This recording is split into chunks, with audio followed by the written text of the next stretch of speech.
Okay, good evening. So we're going to play the game of what time we're going to get our first warning in Azaka. Who knows? Fun and games. Okay.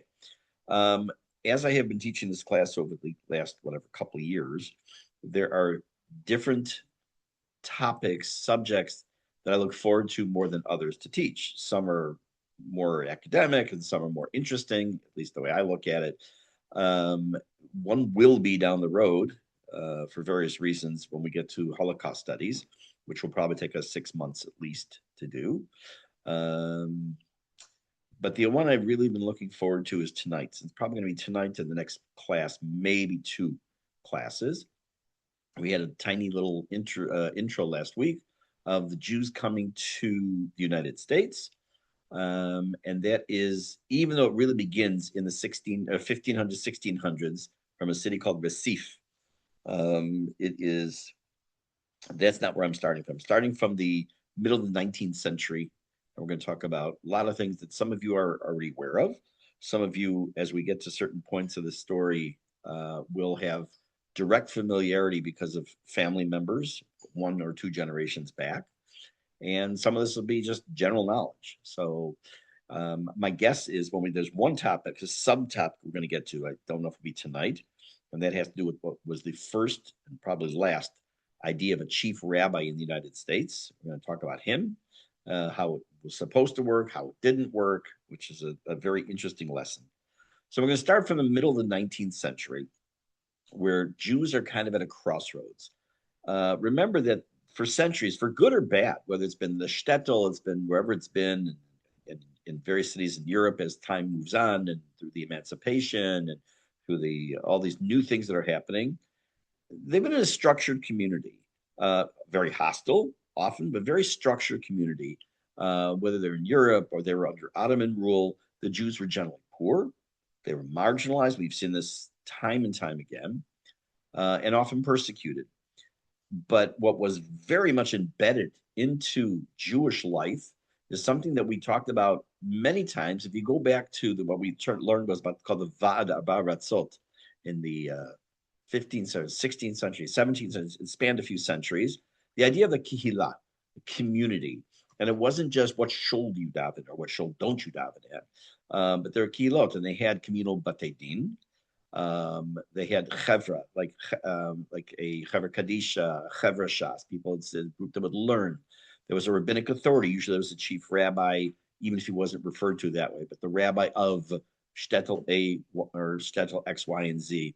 There were communal customs, minhagim, that were unique to that particular community. Sometimes they were foolish customs. Sometimes they were very rooted deeply in their history, and sometimes they were wrong customs, but they were customs. And the assumption that Judaism structured the everyday aspect of life. Now, you would think in your mind, you might think that every little shtetl like Anatevka, everyone was religious. Well, we know that's not true. If you learn art scroll history, you will think that every single person that was in the Holocaust had payas and the women had their head covered. Again, not true. But there was a higher level of religious observance, keeping in mind the shtetl were relatively small.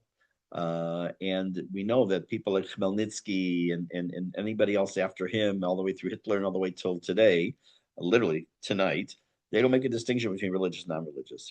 But the Judaic structure was really rooted, embedded into the Jewish community. America um, did not come as a new Jewish idea. Oh, maybe we should just, build a new Jewish life there, but a radically new possibility. It's like the doors are getting opened up. The United States is still, like, remember, we're thinking now in the year 20 or in 2026, but we're talking, let's say 140 years ago, a little bit less or a little bit more. And United States was still relatively new. It was just, if you're talking middle of the 19th century, you're talking less than, you're talking not that long after the Civil War. So it's not something that's ancient history. It's not like we're talking about, oh, the Jews who, the King Jehoshaphat and King Omri and all these people and King Melech David, thousands of years. We're not talking about that. We're talking about relatively recent history. But it becomes a new radical possibility because the United States is still young. It's expanding westward. It does not look like the United States that you know of today, obviously, because there's still parts of the United States that are prairie. They don't belong yet to the quote property of the United States. um, and they're moving westward. The Industrial Revolution is going to be kicking in. They are ideologically committed to wanting to be in the United States, to have the more religious liberty, to be socially mobile. That there were these opportunities that they didn't have in Europe or in Russia, and it represented something very much with zero precedent at that point for the Jews. And that was it was a land where Jews were going to be able to live without official legal restrictions. And I mean by official, we know that over the centuries, and even until recently as now, there are things that happen to the Jews that may not be written in a law book, but are happening. And they're going to be able to live without a ghetto. We will explore that word when we talk about the Holocaust. And without state-imposed Jewish identity. They're not the state. There's what's called the known separation of church and state, the United States, that in theory they can't mix in to decide who is a Jew. Now, in Israel, they can decide. The government can decide, even though there's a separation of church and shul. Let's say, I mean shul. I meant shul and state. Nevertheless, they can decide mihu Yehudi, who's considered a Jew. But in general, there are laws against what's called hadata. Hadata is forcing religion. They cannot pass a law. It's against the law to pass a law that says that every male has to put on tefillin. Everyone has to keep kosher. They do have a law. You're not allowed to sell chametz. It's not very much enforced. Chametz during Pesach, obviously. But this freedom now would prove to be America's greatest gift to the Jews, and on the flip side, one of its greatest challenges.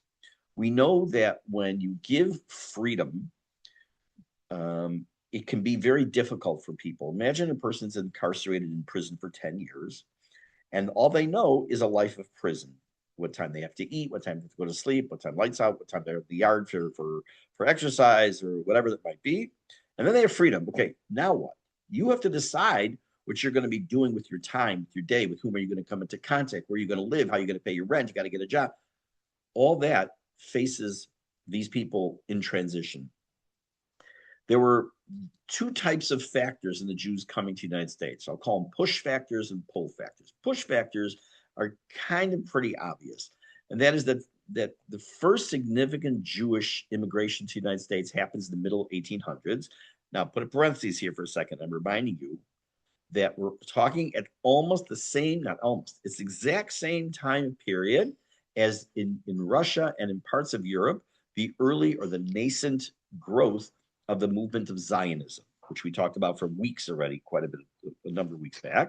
So we're talking about the same time. So these people who are not choosing to go in a life of what will be definite difficulty in the land of Israel, which is not yet called Israel, who are going to be pioneers in the literal and figurative sense, they're choosing instead what would seem on the outside to be a lot easier, a bit of a life. And they came mostly at the beginning in the mid 1800s from German-speaking lands, Prussia, Bavaria, Alsace-Lorraine, the Habsburg territories. Those Jews were not fleeing pogroms in the classic sense, but they were escaping something else.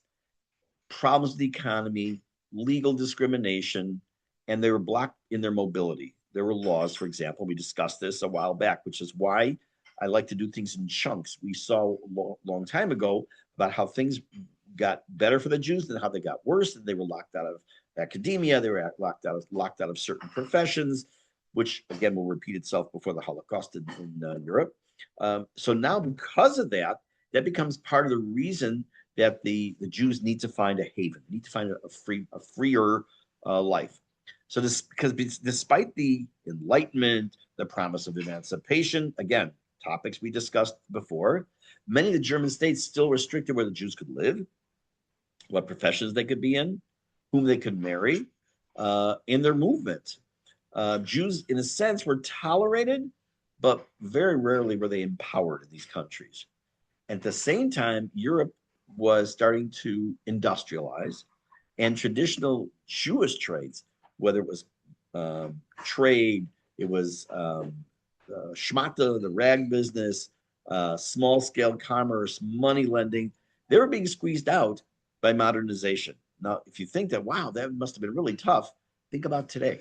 Think about we are literally in the infancy of AI, of artificial intelligence, bina melachutit in Hebrew.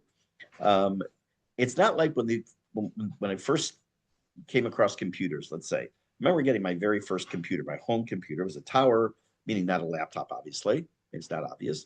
It cost $2,000, and it was in 1982, I think, 82, 83, and had 1 gig hard drive. And my friends asked me, why did I need such a big space on my hard drive? And we didn't understand back then what was the potential, what was really coming down the road, how it would truly modernize many things, right? We're still in the infancy of AI. But the speed with which the AI is taking over and maybe putting people out of jobs, out of work, because of what AI is able to do. And again, my knowledge is very limited. I do use some, and it's very helpful, but I don't know a lot of the stuff. The same thing is already happening back in the middle 1800s, where because of industrialization, they're getting in modernization, the concept of a factory. These things are starting to squeeze the average Jew out of a job.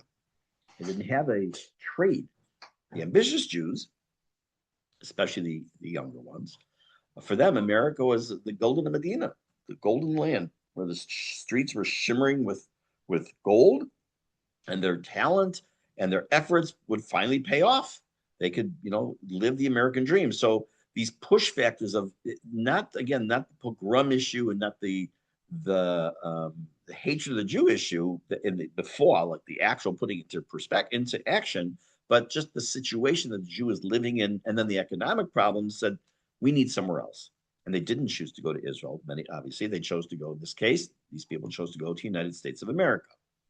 But they're also what we call pull factors, things that drew them there as well.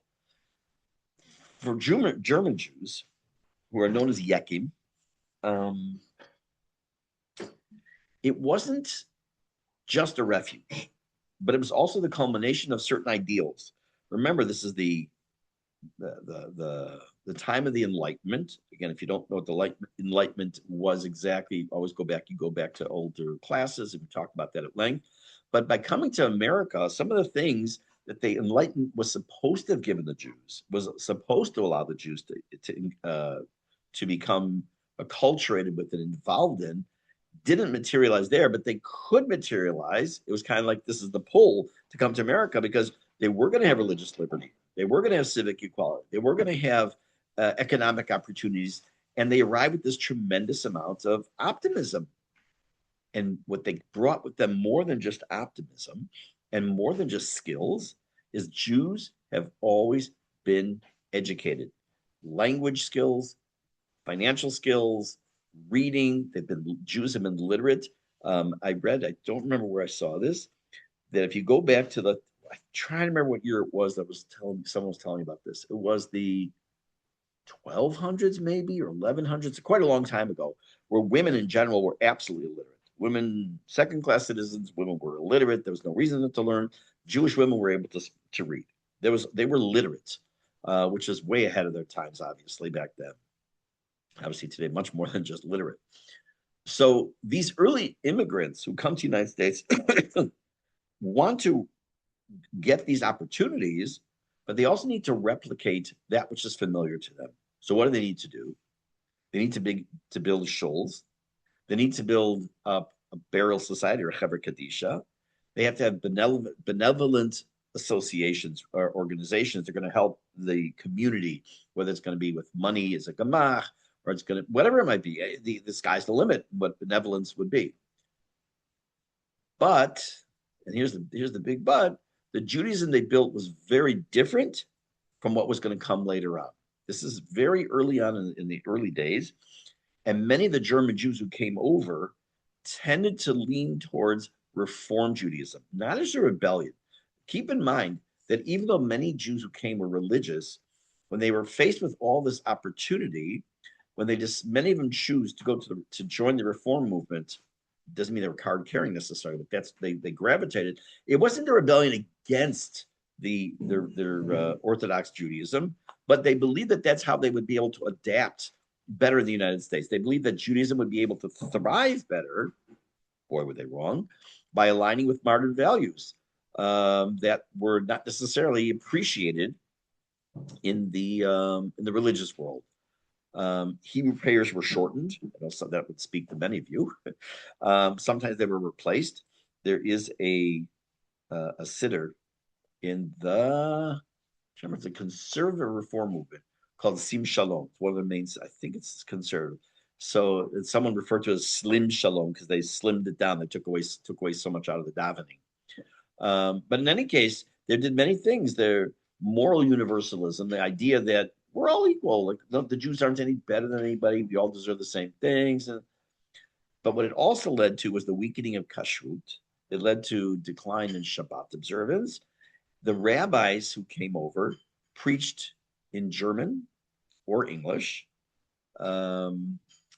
They shows had choirs. They had organs that came into the synagogue. If you've ever heard the expression, it's called a chor shul. Chor in Hebrew means a hole, but that's not what it is. It's Yiddish for choir. If you go into Europe, and I'm sure some of you have seen some of the synagogues there that would fall into this category, chor shul. It's a massive shul, and above on the balcony, you'll see this almost like a semicircle area where there would have been an organ and there would have been a choir, very much into that style of what a church would be like as well. And their goal of these early immigrants, not all of them, but some of them, was to be fully Jewish and fully American, both no contradiction. So you could be a good Jew and you could be a good American, but to be a good Jew at that time meant to be more associated with the way of Reform than the way of Orthodox Judaism. We're going to obviously come to how the Orthodox deal with Shabbat and all these things. We'll come to that in a little bit. Economically, many of the German Jews who moved to the United States succeed. They become merchants, manufacturers, bankers, civic leaders, and they're moving on up to the east side. They're names that you'll know: Strauss, Guggenheim, Lehman, Lehman. They rose very rapidly. They entered politics, they entered philanthropy, they got into various professions. But again, keep in mind, why is this so good from their perspective? And in general, it's very good because this is what they were unable to do when they were in Europe. They weren't being beaten and stabbed and being, their houses being burned down in the middle of the night at this point in history and where they came from. But what they didn't have was the freedom to do these things. Again, politics, various professions. Now these doors are open to them. But that success also creates an unexpected anxiety. And that unexpected anxiety is, would Judaism, as it was known as Yiddishkeit, would it survive this freedom? Okay. So this is the first step. In the mid-1800s, say the 1850s and 60s, these more Germanic Jews are coming. There's a lot of nishira, or dropout from the Orthodox world, a big upsurge in the amount of conservative. Remember, because we just did the conservative movement is not a movement yet. And so that's why they're not going to conservative Judaism, if you're wondering. And things are going well, right? They're able to adapt. They're adapting. They're lahavdil, olim chadashim that are doing very well. Then comes the second wave. And this is going to be the second wave that most of you are going to be familiar with, either because of your own families or just knowledge of this time period of history. And that's from the later 1800s to the early 1900s, approximately 1880 to 1824, around there, about 40-year time span. And that's going to be Eastern European Jews and their experience as they come to America. It's considerably different than those coming from Germanic world. If the German Jews came by choice, which I said they did, there were these pull factors and push factors, but they came by, it was a choice they made. The Eastern European Jews came out of necessity. Now let's take a pause here for a second. When we came on Aliyah, it's almost, Bezrat Hashem, this summer will be 17 years. It was either at our welcome ceremony when we first arrived or shortly after when we had some gathering. There was a point made by Rabbi Fass, head of Nefesh B'Nefesh, that we are living in a time period, saying it back then, where all Jews are making Aliyah out of choice, not because they're forced to make Aliyah. Fast forward to today, and we're getting to a point, and it's becoming pretty clear that that's not the case any longer. That there are still many making out of, they have fine life, everything's good, they don't feel threatened, and they're making a choice to make Aliyah. But you have plenty of people whose eyes are being opened, and they're making Aliyah because they have to. They realize now that they're familiar with certain time periods of our history. They read the writing on the wall, say, you know what, it's time to go. And I'll be honest with you, I've heard from more people than usual in the last 6 months, both online and then when I actually been in Chicago, that people are thinking more and more, not because my eyes have awoken, I see the light, I'm going to make Aliyah. It's not. It's because they're getting afraid. So it's not the same afraidness. There's no such word, fear, as was in the 1800s in Eastern Europe. But there's a fear. And by the way, if there isn't a fear, there's still something that a person's missing. They're missing the writing on the wall. So approximately in 1881, no, not approximately, in 1881, Tsar Alexander II, the head of the Russian Empire, unleashes a horrific series of pogroms against the Russian Jews. There's legal repression, there's state-sponsored anti-Semitism. Jews were confined to what was known as the Pale of Settlement, which we haven't talked about at all, but it was a specific area of Russia that they were allowed to live in. When you say out of the pale, it means that you're not in the same spot that the place you're supposed to be. But the Pale of Settlement, they are barred from certain professions. They're restricted in their education, and they're conscripted brutally into the Russian army. And they're, of course, subject to violence and all kinds of fun stuff with impunity. The law doesn't protect them. There are people. This is my great aunt, so it'd be my great great grandfather, I think it was. I don't remember. Let's see, just a second. My father's aunt was her father, so it was his grandfather, my great great grandfather on my father's side. My aunt who came from Russia when I was 14 years old, 13, 14 years old, to visit us in Chicago. She was there from the Soviet Union for 5 weeks. And she told my father, he had never heard the story, that her father, either her father or grandfather, I don't remember which it was, had only 4 fingers. He didn't have a thumb. Why? He cut it off because he didn't want to get conscripted into the Russian army. Because if you were conscripted, it was for 25 years. Nikuda. There's no furlough. There's no miluim. You're gone. And they would take kids. They wouldn't just take adults. So this is what they're facing in Russia. They're facing these kind of very difficult things. There's overpopulation. There's poverty. There's hopelessness, and entire communities understood that there was no future for them in Russia. Concurrently, at the same time, between 1881 and 1824, 2 million Jews leave Eastern Europe. The vast majority went to the United States. We do know that, because we've spoken about the Zionist movement, the early days, that many went to Israel. Some made it, and some turned around and went back. But most were able to stay and to settle in Israel and to settle it and make it ready for us to be able to live here. America was, again, by them, by the Eastern European Jews, by the Russian Jews, was seen as some imagined, mythical, streets paved with gold, work available for everybody kind of life, freedom from all kinds of fear. Jews could breathe freely, and few very understood what industrial capitalism actually looked like. They didn't know from capitalism that you have your own business. You can make your own money. You're not working for the government. It's not a communist type. Well, it's not communism, but you're not living in Tsarist Russia anymore. Unfortunately, we do know that there are people who have a mindset to this very day that whatever government they're living under, whether it's Israel or the United States, it's Tsarist Russia, and the government's always out to get you, and especially if you're Jewish. But no, okay. So this is what's starting to bring a couple million Jews from Eastern Europe and a large number from Russia to the United States with dreams. They're all coming with their dreams. They're all coming with their hopes. where where they first encountered the United States in many, many cases is Ellis Island. Ellis Island wasn't just a physical location. We're going to look at a video soon about it, but it wasn't just a location. It was an ordeal.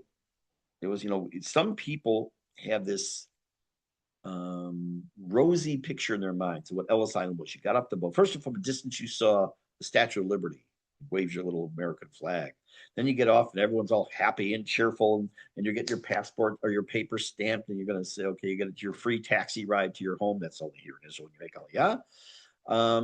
But it was a very a very big, tremendous ordeal. Sometimes a day, sometimes over multiple days, in a place where, in a poetic way, you could say that centuries of accumulated oppression and problems and history all come and converge in this one little island off of New York City, off of New York, of Jews coming to what they believe will be their promised land. Not the promised land with a capital P, a lowercase p. And they didn't just show up after an 8-hour, 9-hour flight. They didn't go on an airplane, right? We're in the 1800s up to the 1920s, still not flying commercial airline. They come by boat. They are immigrants who arrived by sea, traveling sometimes literally for weeks, and most of them traveling in steerage. If you're not sure what steerage is, I will explain. On a steamship, they still use the expression today. The trip was so bad I felt like I was traveling in steerage. Well, what does that mean? For the word to steer the ship. Where are the controls of the ship all the way down to the bottom of the ship? So you have the people who had their staterooms and they had the big stuff and their bars and their dance floors and everything else are higher up. And the lower down you went, it was cheaper, and in many cases it was unsanitary. Disease would spread, and the Jews, for the most part, who were coming over from Eastern Europe, are on these kind of ships where at the bottom, they're in the steerage area of the ship. And it was ad kedei kach that it was locked. You couldn't even try to leave and sneak out and get your way up.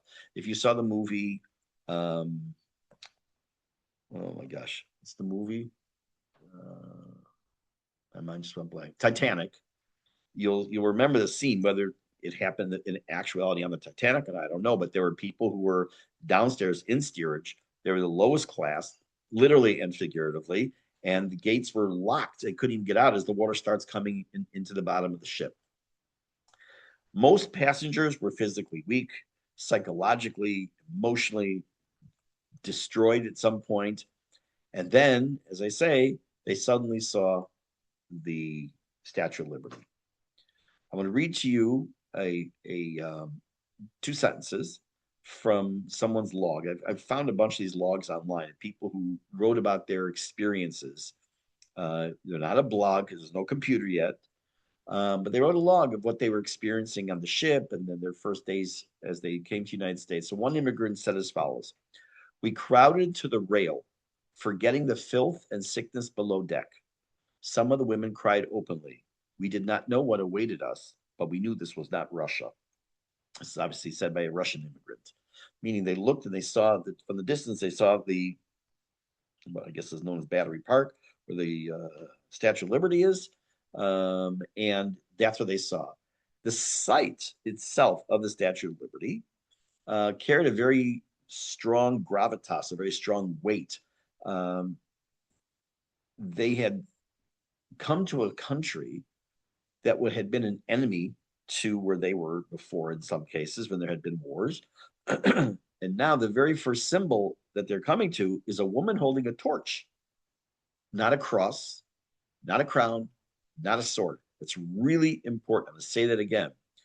She's holding a torch, and they're coming from countries where the symbol of the country was cross. If you're coming from the Catholic world, from the Middle Ages on in parts of Eastern Europe, if you're coming from there's a crown, there's a king or a queen or both, and that's your sovereign, and that you have to follow what they're saying. And you don't have, it's not a democracy, or a sword, whether it's in Russia or in Tsarist Russia or whatever it might be. These are the symbols that they're running away from, and they come to a symbol of a torch, light, bringing light shine my lights, right? But then reality sets in. I want you to think for a minute. If for those of you who are listening who made Aliyah, whether it is in the last year or 35, 45 years ago, we all had one experience, which is you landed. Either if you came a long time ago, maybe by boat, you came by airplane, you got off, it's all exciting, you're wiped out, you're tired, you're schwitzy, you need a bath or a shower. And then it might be that night, your first night.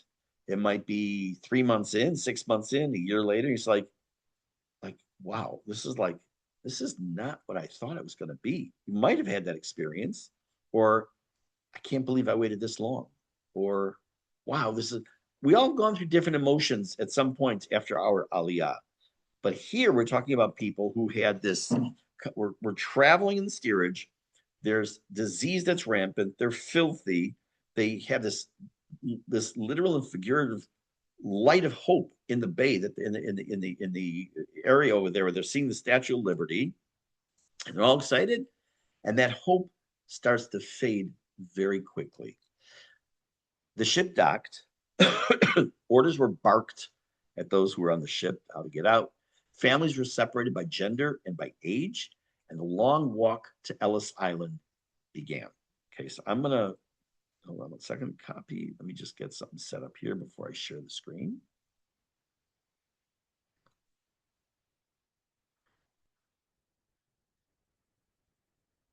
Let me get rid of the commercial. Whoops. Okay, that's good. I'm going to make this here and share with sound. We're going to Ellis Island and large. Let's make this down. Okay. I am going to play, this is 4 minutes about Ellis Island, and then we'll come back. Estimated 40% of Americans are descended from immigrants that passed through Ellis Island. That's a lot of Americans. The first Ellis Island immigration station opened on January 1st, 1892 in New York Harbor to manage the increasing number of migrants coming to America. In that first year, a record number of nearly 450,000 people passed through to enter the United States. By the time Ellis Island closed in 1954, that number had reached 12 million, although most of those people arrived by 1924. Migrants fleeing poverty and persecution or just looking to start a new life traveled by private steamship from Eastern and Southern Europe. Voyages could take 1 to 2 weeks. Ships divided passengers by wealth and class. First and second class passengers slept in staterooms and cabins while everyone else stayed in a space at the bottom of the ship called steerage.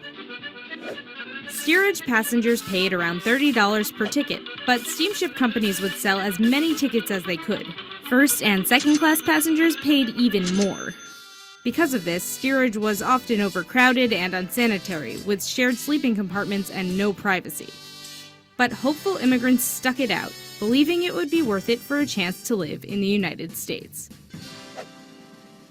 When ships finally arrived in New York Harbor, health officers boarded and looked for signs of disease before anyone was allowed to disembark. Healthy first and second class passengers were processed on the spot and allowed to enter the United States without setting foot on Ellis Island. Everyone else waited, sometimes for days, for small ferries to take them to the immigration station for processing. Migrants walked down the gangplank with all of their belongings and dropped their bags in the baggage room on the ground floor. They then continued up a winding staircase to the registry room, which was upstairs for a reason. Doctors stood on the second floor and watched each person climb the stairs for signs of health problems. The registry room, nearly 20,000 square feet with 56-foot-tall vaulted ceilings, was nicknamed the Great Hall for its size. It was here that most migrants' fate would be decided. The first step to entry was a 6-second physical exam by a uniformed doctor. Anyone considered a risk to public health was marked with a piece of chalk and taken out of the line to be examined further. Marks were given for everything from signs of mental illness to trachoma, a contagious eye infection that could eventually blind up to 3/4 of those infected.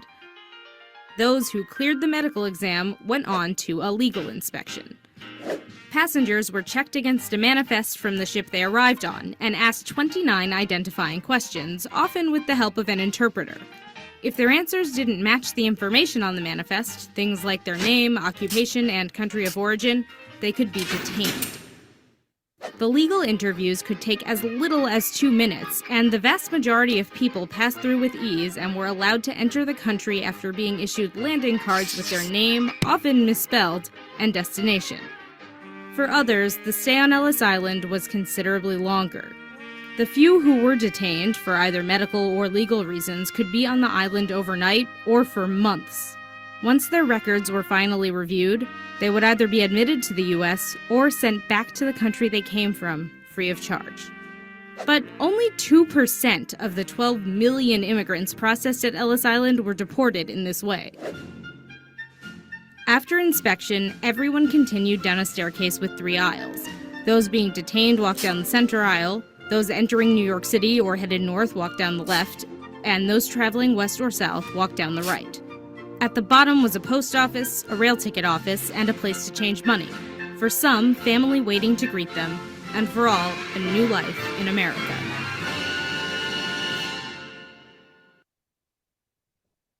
Right. Stop share. So one of the things that strikes me when I'm watching that is how much of that, which is not meant to be, is replicated in the Holocaust when Jews are brought in for processing. The lines, the medical inspection, the marking, all these other things, which we'll get to eventually. That wasn't its purpose then. Look, a country has its right to prevent people from coming in who could cause problems because of physical problems or others. That's fine. I'm not making a comment one way or the other on that. But at the same time, it was for many of these people an extremely grueling, excruciating experience. Ellis Island's processing was designed for efficiency, not comfort. They were in these vast halls. Lines would snake around like you see La Havdil, like at the Disneyland. Inspectors shouted in languages that most people did not understand. We take for granted that when a person makes Aliyah, as an example, there are vast resources for a person to be able to learn Ivrit. Doesn't mean fluently, to learn basic Hebrew that's available for someone who makes Aliyah. By the way, that's the number one skill a person should take with them when they come to Aliyah, or breed with them. Anyways, how are they learning English sitting in Tsarist Russia? How are they learning English in Motala, in Poland, in Drilj, and in Yenemsville? How they learn? They're not learning English. So people are screaming out orders at them, shouting at them, and chalk marks come on their coats and on their backs. This marking could have been mistaken for,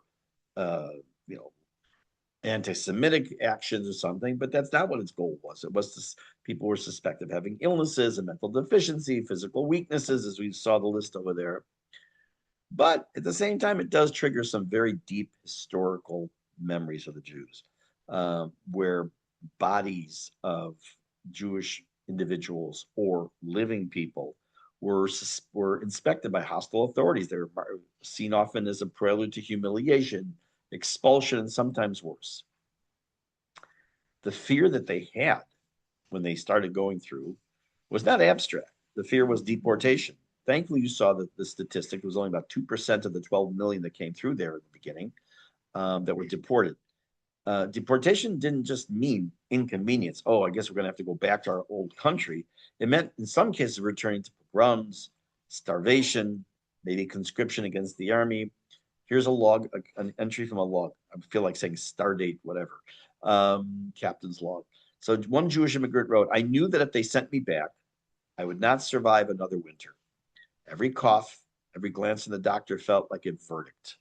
They were being scrutinized, but the actual inspection, for the most part, was 6 seconds. That's not an exaggeration in the film. I actually looked into it. It was one of the more infamous things that took place in Ellis Island. Was medical accession. It was referred to as the 6-second inspection or a 6-second exam. They watched immigrants, as they said, walking up the stairs. They were looking for limps. They were breathing. The eyes were examined. Physical body was checked. There's a Yiddish newspaper. I don't know if the Forvitz was yet in print, so I don't know which paper. But I saw the following quote: "Men trembled as their eyelids were turned inside out. Women prayed silently. Children clung to their mothers' skirts. No one knew what the chalk marks meant, only that they were dangerous."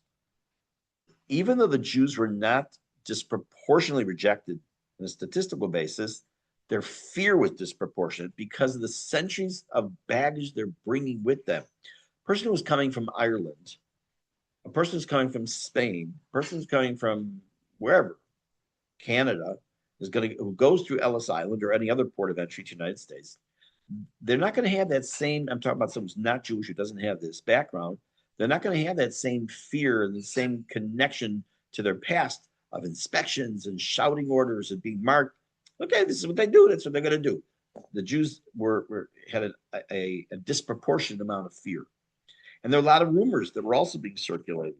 Remember, when you have a tight, close quarters, and people are tired, and they're filthy, and they're being inspected, and they don't know the language, all kinds of rumors start flying. The rumors that Jews are being singled out, that religious Jews were being made fun of and mocked, that the beard itself might be caused to be rejected. Most of the time, most, not all, most of those times, those fears or rumors were just exaggerations. But fear doesn't respond to statistics. Fear is fear. Okay, so what we're going to pick up with next time, and I'll tell you what that means in a minute, is a myth. And the myth has to do with people's names that were given at Ellis Island. We're going to talk a little bit about that. As of now, Ezrat Hashem, it looks like this will probably be our last class before Pesach. And once we reconvene after Pesach, then we'll pick it up with this topic. I will, of course, send out any updates for classes. And wish you all a quiet night. Just, of course, I'm sure you've seen the notices from the IDF that they're expecting in the north and in the Merkaz in the center of the country. Not going to be such a quiet night, which may by incident make ours a little bit busier. We'll just hope for everyone to have a very quiet night, Bezrat Hashem, and wish you all good and all good stuff.